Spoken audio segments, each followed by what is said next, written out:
Hey guys, Joe Miles here with Osseo Gear. This is the Mission Whitetail Podcast.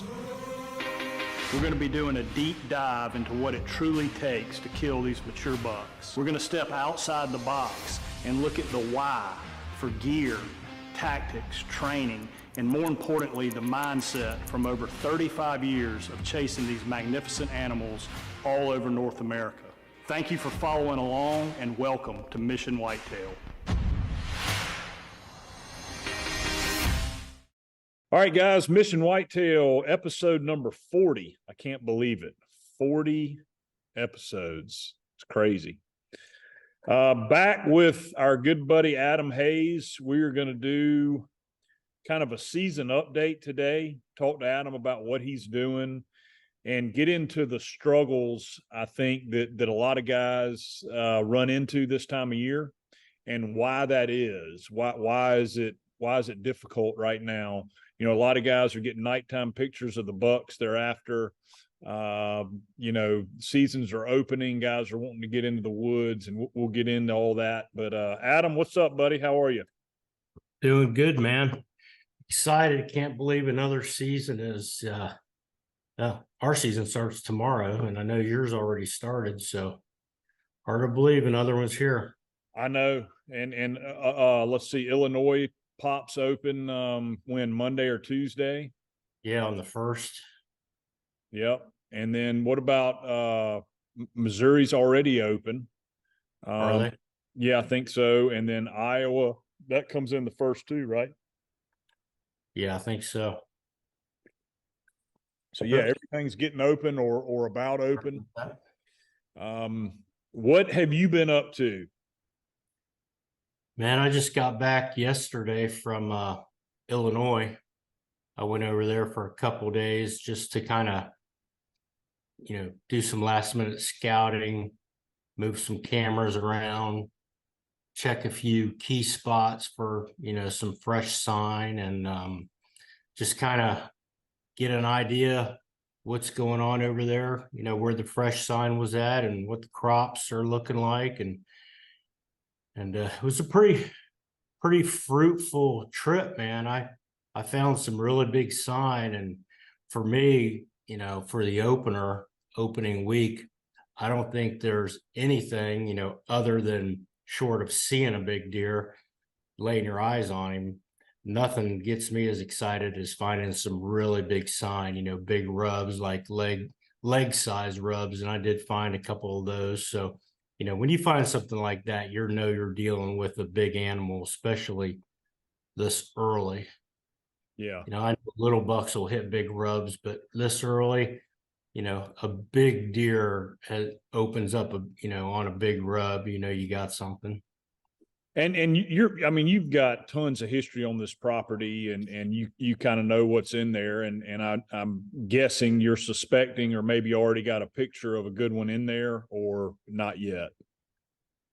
Well, we've got pictures of a pretty good one that I've had passed him up the last 2 years. It's just a big, heavy 10-point that short tine deer, but he's probably 7 years old, and he looks like he put on a bunch of mass this year. It seems like, once a deer's got short tines, he's always going to have short tines, and he hasn't gotten any taller, but he's definitely gotten heavier. But that's a deer in that area. But on this particular farm where I found this big sign at, there's been another deer about the same age that he's a wild deer, man. He's a non-typical. He's probably only 12 inches wide, but just giant bases, and he's got stuff going everywhere.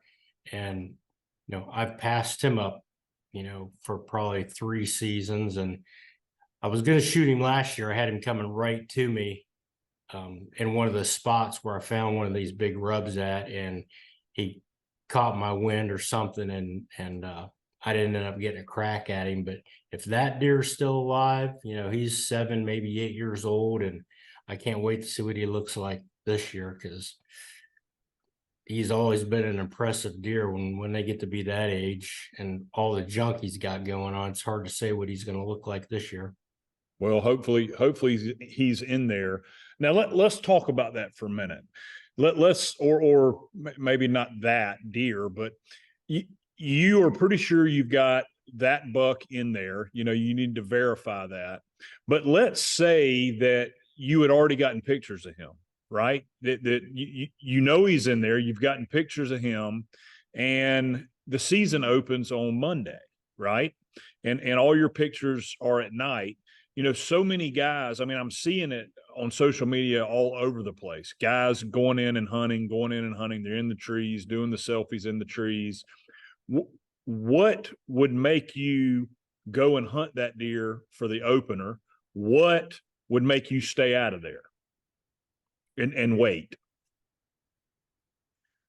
Well, you know me, man, I err to the side of, not pressuring an animal until I know he's making a mistake in daylight. So, I mean, unless I've actually seen him with my own eyes or got pictures of him making a mistake during daylight, I'm just not going to go in blind and hope, I get a crack at him and he comes strolling by. I mean, first week of season is a great time to catch them with their guard down.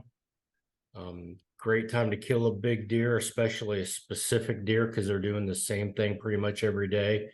But I'm not going to go in and educate that deer unless I know where I need to be to kill him and that he's, making a mistake during daylight. Yeah, I've sat 3 times this year, and South Carolina opened August 15th.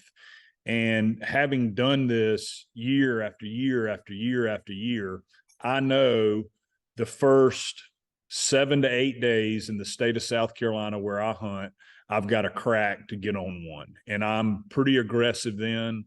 Lots and lots of cameras out, lots of scouting, and ready to jump in the tree in the afternoon as soon as it's right. Then it really changes as soon as they start rubbing that velvet off and kind of spreading out of those bachelor groups. I've got just as many cameras out, and they're scattered in different areas now. I've got them on scrapes. I've got them on acorn trees. I've got them on the edge of thickets, bedding thickets, a lot of scrapes. And the point is, I haven't hunted since the opening week, but I'm still seeing those deer, right? I'm still seeing those deer every night. I'm getting lots of pictures of them moving through there. And even funnier, we finally got our first cool snap. It got down to 60 degrees. It was probably 55, 58 in the swamp last night. And I had 5 mature bucks on 3,200 acres hit scrapes last night from 4:30 in the morning to 5:30 in the morning. But at daylight, they were gone. But that's a lot closer. All the action I've been getting has been in the middle of the night, midnight, 3 o'clock in the morning. And then bam, a little bit of cold air comes through, a little bit of high pressure. And it'd be interesting to check the moon guide and see when the overhead moon was. But last night, from 4 to 5:30 in the morning, 5 different mature bucks hit scrapes.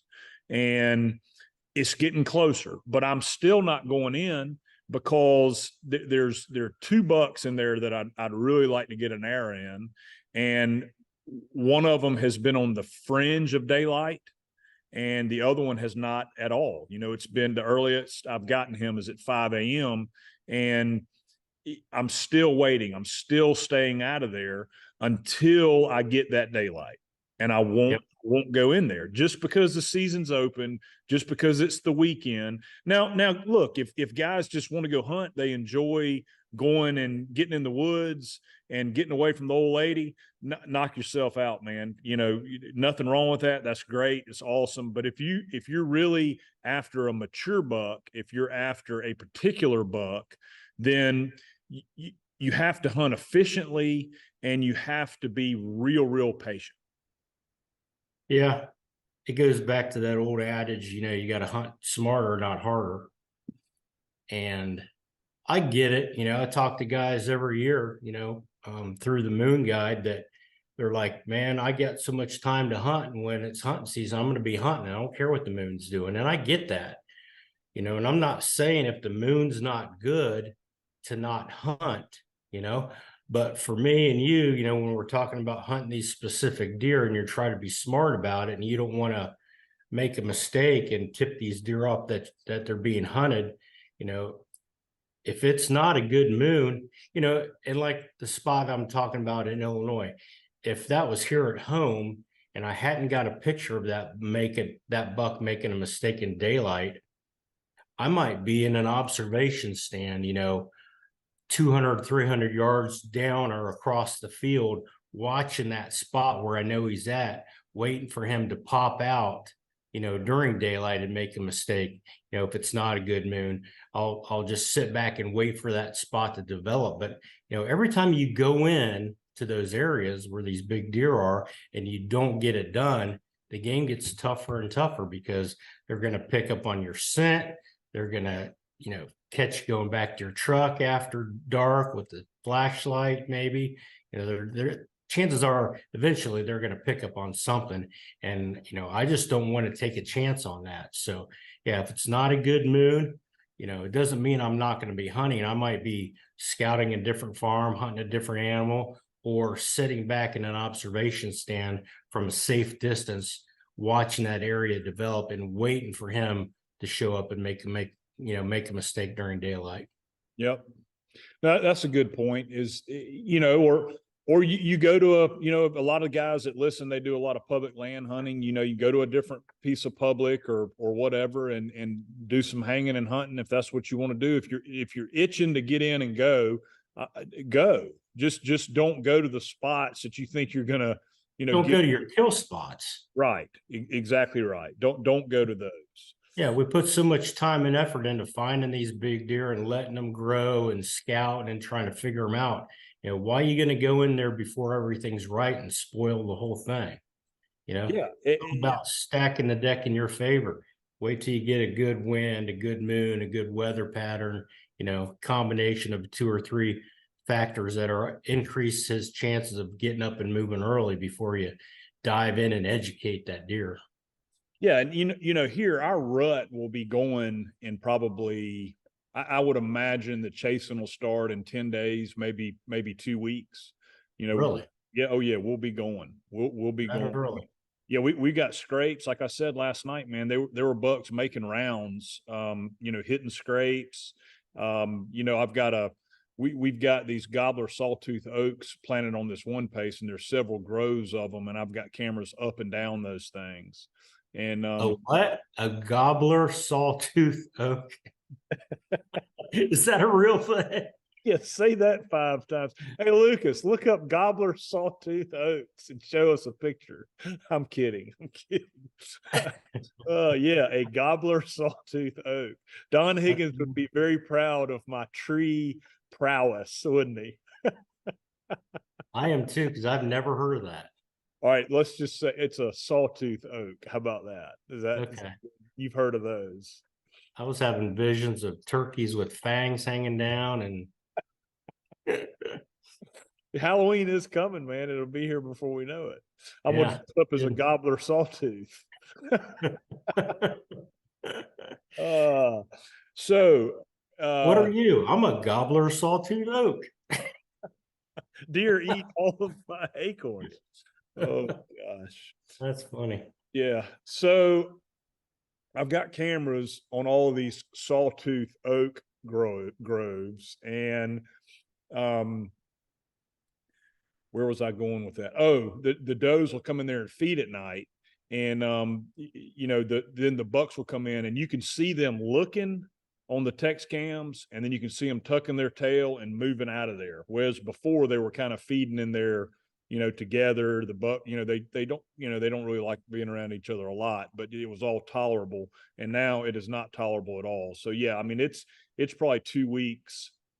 2 weeks. That's what you're seeing the does do on camera? Oh yeah. Yep. Yeah. Kind of like when you go into the bar every weekend. Yeah. Well, that's what happens when Lucas goes into the bar. They all tuck their tails and run. He is laughing. He's about to blow a gut. Oh man, to be 20 again, Lucas, to be 20 again. All right. So Here's what's going on in my world right now, as far as, this time of year with everything about open, South Carolina being open, the rut about to get going here. It's not quite pre-rut yet, but it's itching there. So I've got one particular buck that I hunted a little bit last year. He broke off at G2. And for our swamp and our area, he is a really good buck. He's a big 10 point. He's at least 5.5. And if I get him, it'll be probably the buck of the season for me. And he's not going to score, he won't be north of 140, but he's a good, solid South Carolina buck. And I'd love to get him because I've got a ton of history and I hunted him some last year. He did not show up any early season. And the year before, I had a ton of early season velvet pictures of him. This year, none. So I didn't know if he was gone, if he was killed, or what. But as soon as the transition started, I kept all my cameras in where he had been after he had gone hard horned, and voila, there he was. So, and it happens to be in one of those sawtooth flats that he was coming in to feed. And okay, there he is, middle of the night. So then what was my tactic? What was my plan? You get a 3 o'clock picture of a deer. That just tells you he's there. I mean, he could be coming from anywhere, right? I mean, he could be coming from miles away. So what I did is I obviously kept camera there. There's another sawtooth flat about 400 or 500 yards away from this one. I put another camera in there. And then I really just I looked at the aerial, and I know the property really well. I just did almost a web of cameras around this area. And then the scrapes that he hit last year, I already had cameras on those. And that, I tell you, these cameras make you so efficient. Not to get off of my point here, and I'll circle back to that. But the cameras, whether you think they're ethical, unethical, whatever it is, that's a whole nother story. They make you so efficient because it's almost like they're hunting for you, right? They are out doing the intel. And let's say tomorrow they outlawed cameras. What's going to happen? You're going to have to resort back or add a whole lot more of woodsmanship, right? You're going to have to do a heck of a lot more hunting. You're going to have to take a lot more risk. You're going to have to go in daily, or as much as you can, find fresh sign. You're not going to necessarily know what buck's in there, what buck's not in there. And that's a whole nother game. And that's probably a great game to play. But again, moving back to a particular deer, these cameras have made things so efficient that, I've cast this web now and I'm able to stay completely out of there. I'm monitoring these things every morning when I get up, like everybody else listening to this. It's like Christmas morning, you're going through your pictures, and boom, he's on a scrape over here. Boom, he's back in the sawtooth. Boom, he's coming out of this thicket. And then, I finally got that 7:45 p.m. picture of him sneaking out of a thicket. So I've kind of drilled down to where he's coming from to get in there to feed, where he's coming out of bedding. And my plan now is, again, to monitor. I already know that area. And when I get that first evening daylight of him coming out of there, I've got a north stand, a south stand to pop in there and be ready to get on him. So that's really what I'm doing right now with the buck I have. I'm monitoring those pictures and I'm waiting for him to pop in daylight one time, and then I'll start hunting it. Yeah. And then as far as my out of state stuff, I've got cameras in Ohio, I've got cameras in Kentucky, and I've got cameras in Kansas. And there's some good bucks. There's a good buck in Ohio, and I know there's one nice 9 in Kansas, and I know other and more stuff will pop up there with Seymour out there. But that's kind of what I'm doing right now. Now, with you opening up in Ohio, what what what are you doing right now?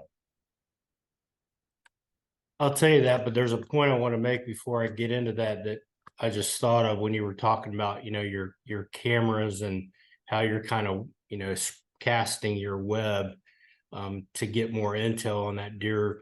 And I think a lot of guys need to make sure that they're, when they're getting pictures of these deer right now, they need to be making sure that they're taking advantage of all the information that that picture is actually telling them.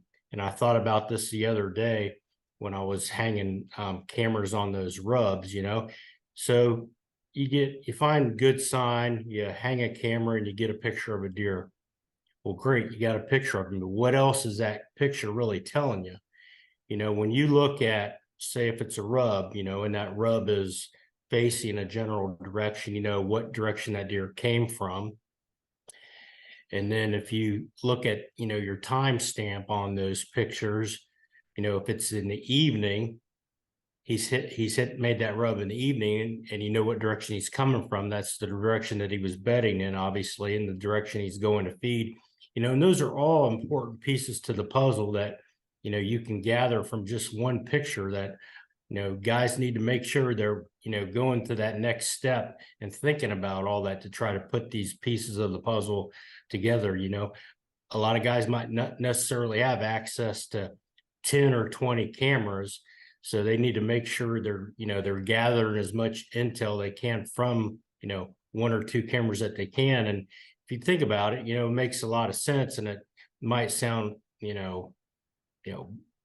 elementary, but I know a lot of guys that don't even think about that. They don't think about the direction of travel, and if it was morning or evening, is that deer coming from his bed or is he heading back to his bed?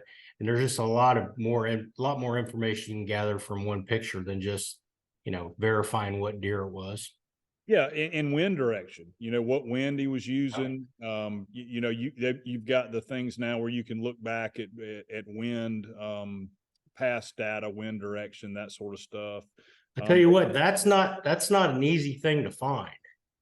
If you got a picture, if you happen to get a trail camera picture of a buck from 2 weeks ago, or even 2 years ago, if you're going through old pictures and you want to go somewhere and find, what was the wind doing on that day in that specific area 2 weeks ago, that's not easy information to find. And that's one of the things that we added to the Moon Guide app on the journal entries, where if you take your specific location, the date, the time that you got a trail camera picture, and make a journal entry in the Moon Guide app, it will take a snapshot of the weather from that day, whether it was 2 days ago, 2 weeks ago, 2 years ago. Because if you go to, Google and try to find what direction was the wind doing on this day in this location 3 weeks ago, that's not easy information to find. No, and so you've got it right there at your fingertips. Yeah. Yeah, that's probably the key.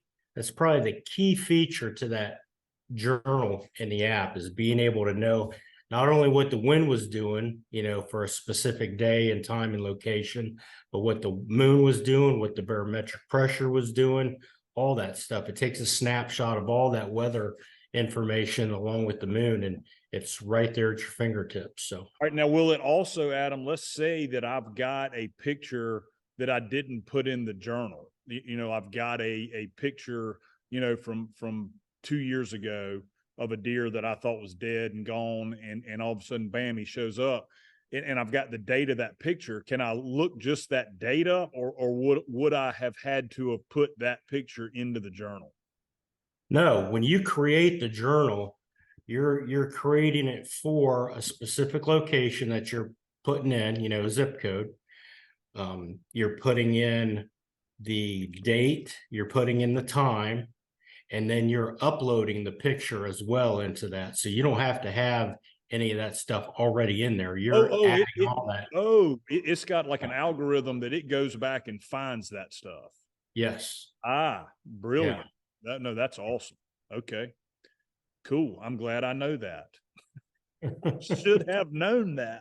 You should have known that. I should have known that. Yes, I should. Actually, that's something that I added to the journal a couple years ago after um you left the Moon Guide and started Osseo. So Yeah. that's something I added to it after you left. Yeah, that's right. That makes sense. You're one of those guys that never puts all his cards on the table at the beginning. You like to slow play, slow play, slow play. Yeah, that's how it works. Yeah. Yeah.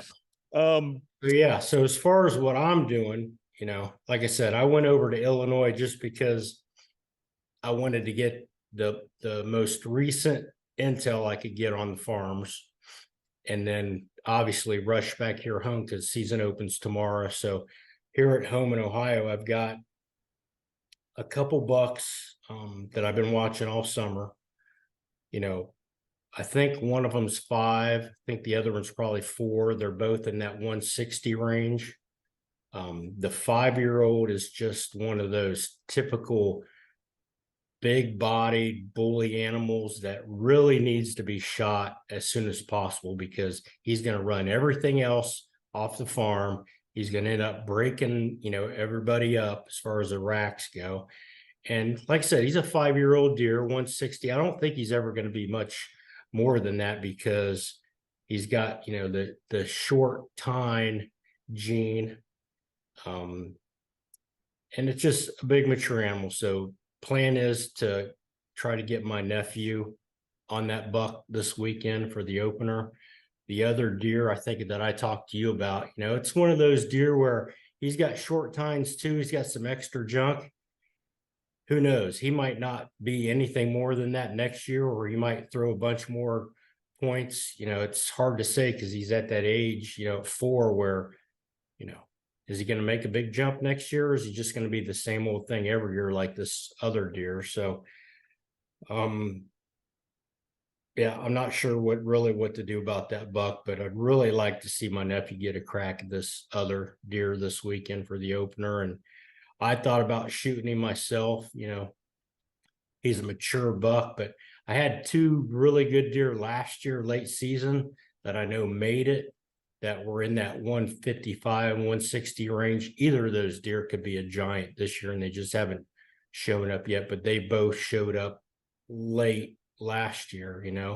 One showed up, I think, the first week of August, and the other one was the first week of September, and the last one was the end of September. So, they could be out laying in the bean field somewhere still on their summer pattern and could show up any day. So I don't want to get stuck with my pants down shooting a 160 and then have a giant show up. So yeah, then you got to call me, and it's just a terrible thing. It's just, it's a horrible. Oh, Lucas is pointing at himself. Lucas said you got to call him.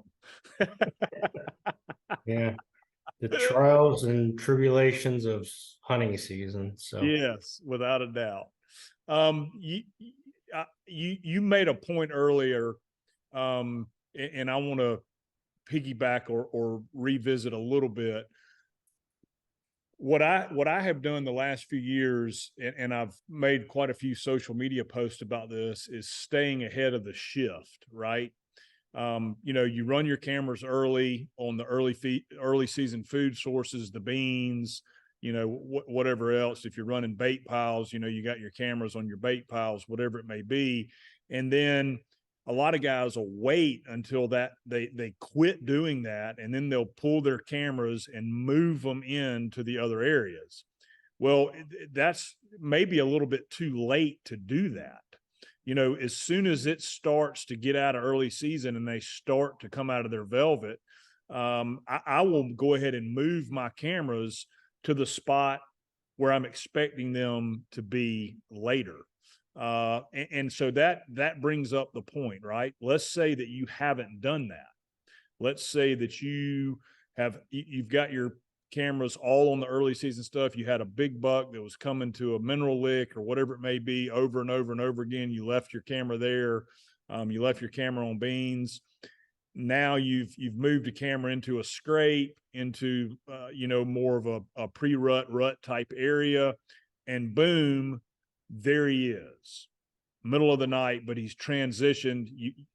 So would you leave it alone knowing that he's in there, or are you going to go in there and cast your web once you see the deer? What would you do? You follow the question, the risk versus reward thing. Okay, is it worth going in there and poking around all over the place and putting 5 or 6 more cameras out and leaving all your scent and possibly bumping him? Or, hey, I know he's in there. Do I, that's a question I struggle with, myself all the time is, do I go in there now that I've found that deer and really try and pinpoint him with cameras? Yeah. It's a fine line because, the last thing you want to do is waste a bunch of time in the wrong spots. We only got so much time, during hunting season, and, before you know it, the rut's going to be kicking in and they're going to be changing, their patterns again. So, but in your case, when you got a buck and he's there, and this time of the season, I think it's where a lot of guys struggle. A lot of guys talk about the October lull and how difficult it is to hunt. And I think in your case that you're talking about too, even though your guys' season has progressed a little bit more than ours with, the rut kicking off earlier, I think the thing really is, those deer are doing still pretty much the same thing every day, but they're all doing in this small little area. And they're really predictable. They're really killable because they're doing the same thing, but it's so hard to get into those areas without tipping them off because they're doing, the same thing just in this little tiny spot. So, it's a great scenario where if you could have your stands pre-hung, because that's where that deer is going to end up being this time of the year. It's always good to have that stuff pre-hung, but if you don't, it comes down to, possibly having to do a hanging hunt, having your mobile system ready to do a hanging hunt and dive in and kill them. And if you don't really know exactly what he's doing, do you go in and put a bunch more cameras in there and take a chance on bumping him?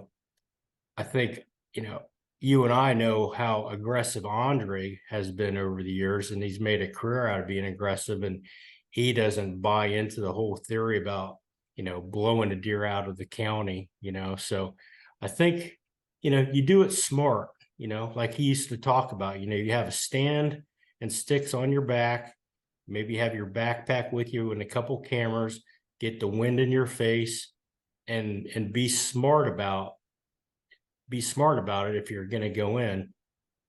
He liked to scout with the wind in his face because it didn't bother him busting the deer out of his bed as long as that deer didn't smell him, so he always kept the wind in his face, and he wants to have a stand on his back because if he did bump him, he wants to put a stand up immediately while he's there and then be right back there the next morning and the morning after that and the morning after that, making sure the first time that buck comes back, he's there waiting so that buck doesn't come back, smell something new going on in there and not come back. He wants to be there waiting. So I think the best approach is probably be a little aggressive, but be smart about it, have your standing sticks, have a couple cameras, go in there with the wind in your face and just be smart about it because,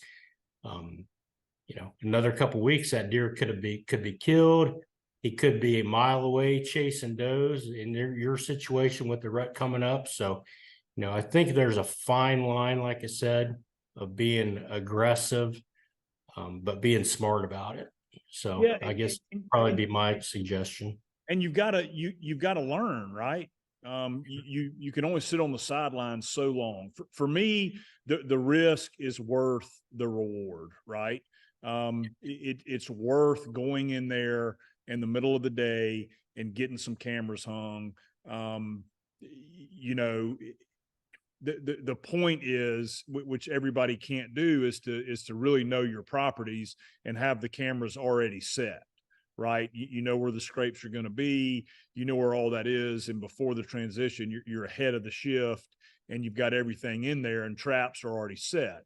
but that's not going to always happen. And, you know, I've got some flyer cameras. I've got some camera because I always like to have a backup plan, right? I mean, I'm, you know, there's other people that hunt this property and, you know, he could, at any minute, he could get killed. And then what? So I've got other cameras that are just, you know, flyer cameras on areas that I hadn't hunted, you know, outside of really what I know well. And let's say that one did pop on one of those cameras, like tonight. Well, tomorrow, Saturday morning, you know, I would go harvest some cameras and move them to this other area. Absolutely, I would, because I think the risk is worth the reward.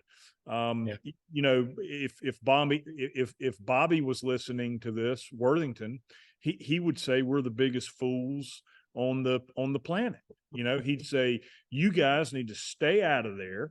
You know, early season's over. You need to stay out of there until around Halloween, when the temperature drops 5 or 6 degrees, and get in your rut funnel and sit in that funnel the rest of the season. That's what he would say. He would say, you know, the deer's there. He's going to have to come through that funnel eventually. So get in there and hunt him in that funnel and stay in that funnel. You know, that's his philosophy. So you got two highly successful killers, Andre and Bobby, that have completely different philosophies on how to do it. And you know, you can learn and take tactics from both those guys. And, you know, I'm a big rut funnel guy too. The issue that I have here in South Carolina, there aren't those terrain features, right? I am in flat swamp country. I've got some food plots, some oxbows, you know, bends in the rivers. I've got like a fenced in duck pond that deer, nothing can get in. And then, you know, like a food plot 200 yards from it. So that creates, you know, those bigger deer are going to avoid that food plot during daylight, and they can't get into that fenced in duck pond. And the reason the duck pond is fenced is because the hogs are so bad, you know, they get into that planted corn and destroy them. So they fence the whole duck pond in, but that created a funnel, if you will. But as far as, you know, like giant bluffs and big ditch crossings and things like that, big hill country, you know, I don't have the ability to funnel stuff down. You know, we get edges and we can drop some trees and stuff to create them, but that's tough to do here. Yep, I hear you. And I was blown away with how different Bobby's approach is to mine. You know, we're polar opposites, but yet he's found a system that works for him. I've got a system that works for me. And, you know, neither of us are wrong because, you know, it works for us. Right. So it's all relative. And I was thinking one other thing, what we were just talking about, you know, with your cameras and getting aggressive about it. And my trip over to Illinois, I normally try to plan this when I'm at home. And I just got lucky on my trip to Illinois that the day after I got there and did all that scouting, we had a big storm come through. And I think that's really important right now, that if you can time, you know, those aggressive scouting trips, you know, when you know you're going into his home area, you know, if you can time it to where you can do it right before or even during a rain, so it washes all your scent away. But that's, you know, I've done that for a long time, and I think that helps tremendously. Yeah, that's a real good point. I'm glad you brought that up, and to the point that guys have taken it even further to where, you know, they've got to move a stand or move a camera, and it's a 2:30 in the morning thunderstorm that comes through. You know, they'll set a dadgum alarm clock and get up and during that thunderstorm go move if the deer is that big and that important to them. You know, that's out of the box, right? That's something out of the box, but it's like anything else. It's how important is it to you and how hard are you willing to work for it? That's also a great time to go in to hang a morning set, because it's impossible to hang a morning set right now during the day because you're going to bump him out of his bed. You know, so when is he not going to be there? In the middle of the night? So yeah, if that's what you got to do, that's the only time you can get it done, is the middle of the night. Yeah. You just better be there the first time he comes back. Yes, because if he rolls in there and smells that you've been fooling around in there, it is a uphill battle from then on. Yep. The game Absolutely. gets hard. Game gets hard. All right, so you've got Illinois this year. You've got obviously at home. We're going to go to Mexico in December, hopefully. What else?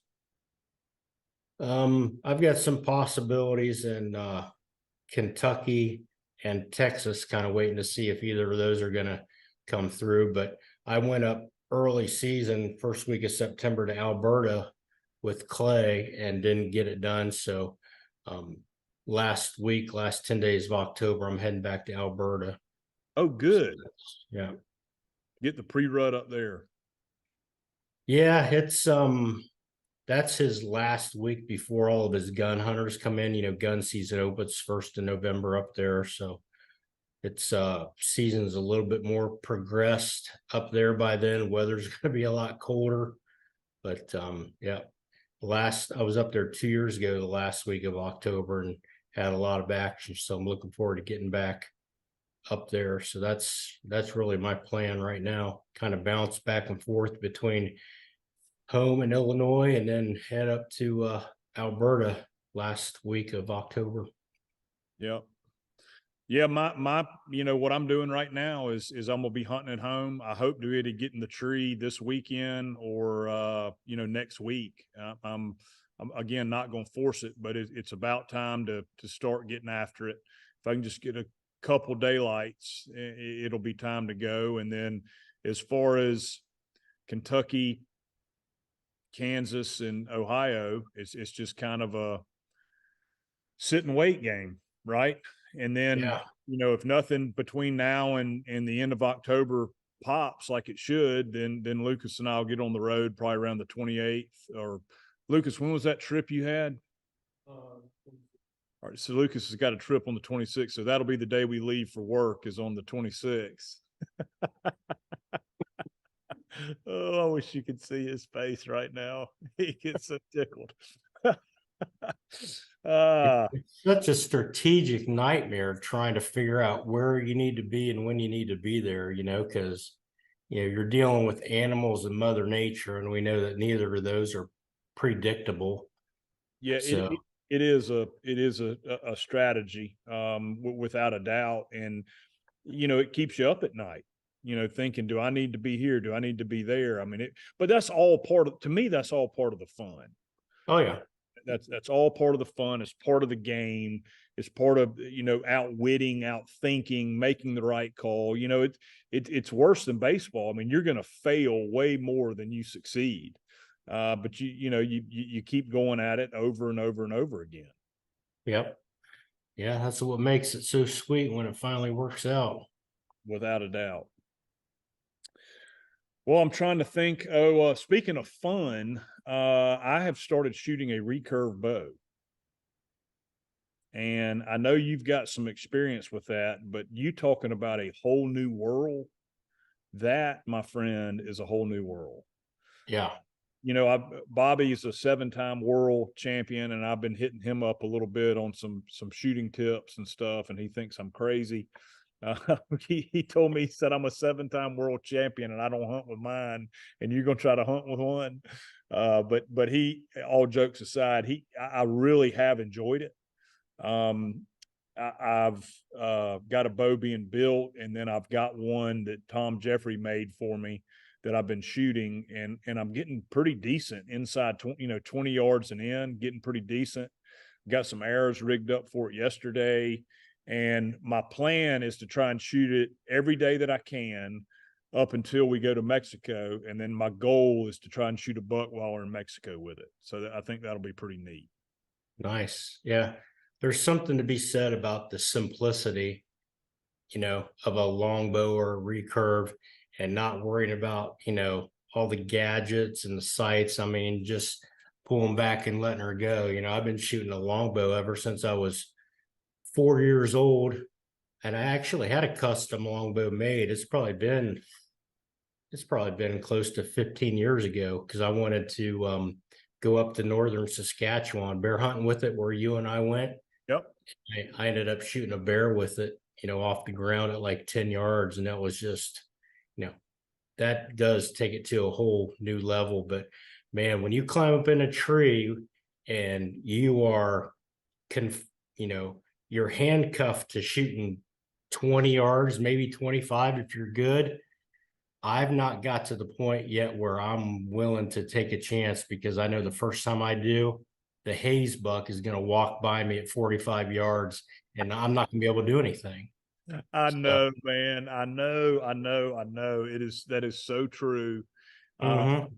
I want to get really good at it from, 5 yards to 25 yards and start hunting with it and just make the commitment and just start doing it. And, eh, I talked with Seymour about it a good bit because Rock and all those guys, they're on your Team 200 staff and that's all they do. And Seymour says they just set themselves up to where it's a 20-yard shot or in. You know, Mhm. most of the thickets and stuff that they get in, are they're hanging in those cedars in Kansas, and if they see one, they're gonna have a close shot. Uh, Yeah. that's it's basically impossible, because you can see further than you can shoot. So, if he does get through there, I guess that's just one of those things. It's like pork chop. He used to always say, "Dad, what happens when he walks out at 80 yards? I can kill him with my rifle, and you can't." It's the same adage, right? And now he started bow hunting. He hasn't completely hung the rifle up, I don't think, but he's hunted a couple times this year, and it's been with the bow, and he seems to really be liking it. So Yeah. Well, that's cool. yeah, it is pretty You know neat. what's going to happen in Mexico? You're going to see Muy Grande at 40 yards, and yeah, you're going to be SOL. Yeah, I know. But we'll see. I've been talking to the ranch manager down there, Homero, and we're going to try to find a decent sized tree I can get a little lock on in, and because those tower stands that they have, or those enclosed stands like those bank stands that they have down there, I think it'd be kind of tough to shoot out of one of those. Maybe not impossible. I'm trying to envision it from last year, and I think you could get it done out of that. But boy, being in a tree and a lock on would sure make it a lot easier. Yeah. What were you telling me yesterday that what do your arrows weigh? 535 is what they were. 535, and that was a total arrow weight. There was 250 grains up front, so it's got some serious FOC, and it's a whole different world from my compound setup, right? See, compound. Go ahead. I'm sorry. I was just going to ask, why did you land on that weight? Was that a Yes. predetermined? No, it absolutely wasn't. So, my compound setup, I'm 450, 470 grain total arrow weight, mechanical broadhead, shooting as fat, 305 feet per second, flat shooting, one pin, 0 to 30, whole different animal. As I've researched the traditional stuff, it seems simple, but man, there's a lot to it. So I Mhm. had my recurve. I strung it back up, made sure they told me to have the brace height at about 8 inches. So I had the brace height at 8 inches. Um, and I had some old arrows they gave me, and they were flying funky, right? I was working on my form real close, and they were all hitting the target, with right. The fletchings, it was hitting it with the fletchings to the right. And so they told me it was because it was too weak of a spine or too stiff. I can't remember. The spine was off. So I'm real good friends with the guy that owns our archery shop, and he builds recurve bows. And I called them and said, "Hey, I got to come get some arrows." And they let me sneak in there about an hour before they opened. And we literally got a shaft and started messing with it. And it was a full length shaft. We started adding weight. We started adding different weighted nocks, different point weight, and then we got it close, and then we cut it down about 2 inches and put a 50 grain insert and a 200 grain field point, and then I mean it was like you just hit the recipe of the perfect chocolate chip cookie. I mean, Yeah. I couldn't do anything wrong. It was just like a dart every time out of the bow. And that's Yeah. what they said is that's the recipe that bow likes. If I went down 50 grains or went up 50 grains, it didn't like it. You know, it would get some wobble in flight, but for some reason, either it's my form or that bow, 500 and it was actually 536 total grains from knock to point. That's what it liked, and it literally was a dart every time I let an arrow go. And it took about an hour, hour and a half to get it. Yep. I know you want to shoot something heavier. I mean, I shoot 450 on my whitetail setup, and then for elk and bear, I shoot like 650. But and I'll have to go back and check. I'll go down in my shop and weigh one, but I'm pretty sure Bob Morrison's the guy that built my longbow for me, and he's been around a long time. He built bows for the Wenzel brothers and for a lot of those old school guys. And I would almost bet you money that my arrows for my longbow are north of 800 grains. Oh my gosh. They were super heavy. Now, I don't remember if we had them set up that heavy because I was going to be bear hunting, but he stressed the importance of shooting a great big heavy arrow. And I know we had brass inserts stuffed up there, inside of the heaviest arrow shaft that we could find. And I was shooting like a 250 grain broadhead. But I mean, yeah, they were super heavy. And I mean, I shot that bear at like 10 or 15 yards and that arrow blew right through that bear. And you got me wondering now exactly what it was, but I'm going to bet you those arrows are north of 800 grains. I don't doubt it. That, what the transition, right? You look at the kinetic energy and the momentum that a 450 grain arrow out of a modern compound with the speed and trajectory they get, that the penetration out of that, and then if you run that math, there are formulas for that, right? You can take a 70-pound bow, the speed of the arrow, the weight of the arrow, and compare that to penetration becomes the big thing to me with the longbow or the recurve. You've got to maximize penetration. So that's a fixed blade head, a heavier arrow, because you're not generating the speed. You're not generating the efficiency and the speed. And so you've got to maximize the other end of that spectrum because you can't get the speed. I mean, if you shoot a 330 grain arrow out of a 50 grain recurve, you're still not getting the speed to make the kinetic energy and the momentum. So it's fascinating, but it's literally a whole nother world. The standard is still the standard, right? That's something that, I always thought, if you go traditional, you got to start wearing plaid and weird hats and, hunt off the ground and look like Robin Hood. But that's not the case, man. The standard is the standard, right? I'm still going to be chasing giant deer. I'm going to shoot a doe with it, sure. But that's not the goal. The goal is not to shoot a 2-year-old buck, right? The goal is still to kill big stuff with it. You got to get proficient enough. And you got to get close enough to them. And that's really what I'm so excited about is that it's opened up a whole nother realm, and it's getting into, I mean, the whites of their eyes range. And that to me is cool. Yep. You got to get up close and personal with them. That's for sure. Yeah. Well, that's cool, man. That's going to be exciting. Yeah, I am. And I'm so hoping you get to make that trip because that'll be a lot of fun. Lucas will be down there. We get to pick on him for like 7 days straight. So, I mean, what could be better? Well, maybe we should sit together. That way, anything that's outside of 20 yards, I'll shoot it. I like it. That's a great idea. Oh, man.